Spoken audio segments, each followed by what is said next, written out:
বৈদেশিক মুদ্রা আয়ের প্রধান দুই উৎসের একটি রপ্তানি।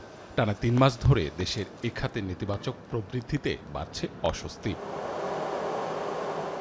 চলতি অর্থবছরের প্রথম মাসে রপ্তানিতে প্রবৃদ্ধি হয় ২৫%। তারপর থেকে প্রতি মাসে রপ্তানি কমেছে ধারাবাহিকভাবে। আগস্টে রপ্তানি হয়েছে $৩৯১.৫০ লাখ, সেপ্টেম্বরে $৩৬২.৭৬ ও অক্টোবরে $৩৮২.৩৭ লাখ। এতে গত বছরের একই সময়ের তুলনায় আগস্টে রপ্তানি কমেছে ২.৯৩%, সেপ্টেম্বর ও অক্টোবরে কমেছে ৪.৬১ ও ৭.৪৩%। দেশের রপ্তানি খাতে প্রধান পণ্য তৈরি পোশাক, যা মোট রপ্তানির ৮০%-রও বেশি। চলতি ২০২৫-২৬ অর্থবছরে প্রথম মাসের পর থেকেই এ খাতে ধারাবাহিকভাবে পতন চলছেই।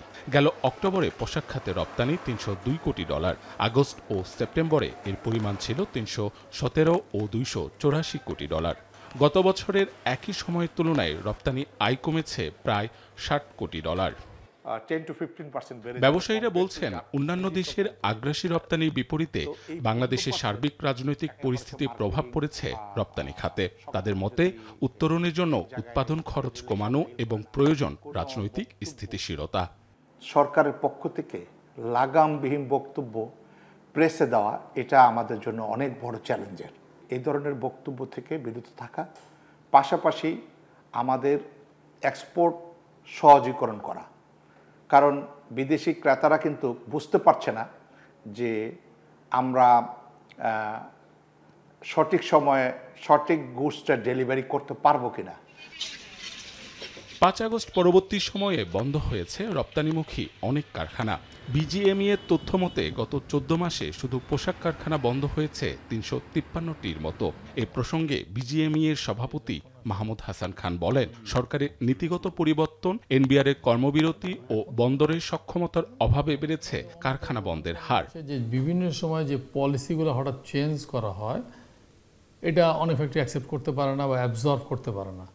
যেমন মাঝখানে কিছুদিন হলো এনবিআর স্ট্রাইক, পোর্টের ইনএফিসিয়েন্সি এবং বিভিন্ন আমলাতান্ত্রিক জটিলতা। ফেব্রুয়ারিতে নির্বাচন, প্রতি ৫ বছর পর পর যখন নির্বাচন হয় তখন বায়াররা ইচ্ছে করে কিছু অর্ডার কমিয়ে দেয় এই কারণে যে তারা কনসার্ন যে তার গুডস শিপমেন্ট হবে কিনা।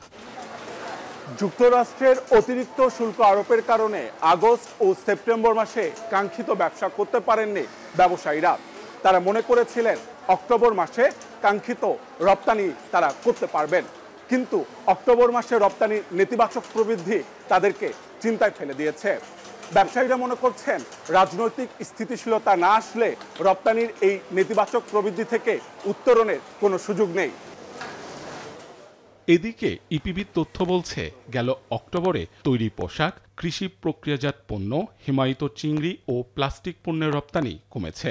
বেড়েছে চামড়া ও চামড়াজাত পণ্য, পাট ও পাটজাত পণ্য, হোম টেক্সটাইল, চামড়াবিহীন জুতা ও প্রকৌশল পণ্যের রপ্তানি। অর্থনীতিবিদরা বলছেন, বাজার ও পণ্য বৈচিত্র্য বাড়ানো না গেলে রপ্তানি সংকট আরও ঘনীভূত হবে। লেদার সিটি যেটা আছে সাভারে, তো সেটার মান আরও কীভাবে উন্নত করা যায়, সেখানে যে সেন্ট্রাল এপ্লয়েড ট্রিটমেন্ট প্ল্যান্ট সেটাকে কার্যকর করতে হবে। এত খাবার আমরা তৈরি করি, তো সেটার হালাল সার্টিফিকেশনটা যদি করতে পারি, বিশেষ করে মালয়েশিয়া এবং সৌদি আরবের সাথে যদি আমরা এখানে এটা প্র্যাকটিস যেতে পারি, তাহলে সেই ক্ষেত্রে আমাদের এই খাদ্যপণ্যগুলোই বিশ্বব্যাপী সমাদৃত হতে পারে। রপ্তানিতে প্রচলিত বাজার নির্ভরতা দিন দিন বেড়েই চলছে। চলতি অর্থবছরের প্রথম প্রান্তিকে যুক্তরাষ্ট্র, কানাডা, ইউরোপীয় ইউনিয়ন ও যুক্তরাজ্যের মতো প্রচলিত বাজার থেকে শুধু পোশাক খাতে রপ্তানি আয় এসেছে $৮৩১ কোটি। বাকি দেশগুলো থেকে যার পরিমাণ মাত্র $১৬৬ কোটি। বাজার সম্প্রসারণে সরকারকে আরও কৌশলী হওয়ার পরামর্শ বিশ্লেষকদের। আমরা মনে করি যে আমাদের জন্য সবাই হয়তো এগিয়ে আসবে। এখন এটা হয়ে গেছে বড় সমস্যা। আসিয়ানের সঙ্গে আমাদের মুক্ত বাণিজ্য চুক্তি করা যায় কিনা সেটা নিয়ে এখনই চিন্তা করা উচিত, এবং একই সঙ্গে আরসেপ নামে একটা রিজনাল ট্রেড এগ্রিমেন্ট রয়েছে, তো তার সঙ্গে আমরা কীভাবে যুক্ত হতে পারি সেটাও দেখতে হবে। দক্ষিণ আমেরিকার বাজার, বিশেষ করে সেখানে আর্জেন্টিনা, ব্রাজিল, পেরু এবং চিলি, এই 4টি দেশ কিন্তু বড় অর্থনীতি, তো সেখানে আমাদের রপ্তানি বাড়াতে হবে, ফুটবল বাড়াতে হবে। অস্ট্রেলিয়া, জাপান, চীন, ভারত, সৌদি আরব, মেক্সিকো, ব্রাজিলের মতো অপ্রচলিত বাজারে বিশেষ গুরুত্ব দিলে রপ্তানি আয়ে কিছুটা গতি বাড়বে বলে মতামত অর্থনীতিবিদদের। মাহবুব হাসান রিপন, এখন, ঢাকা।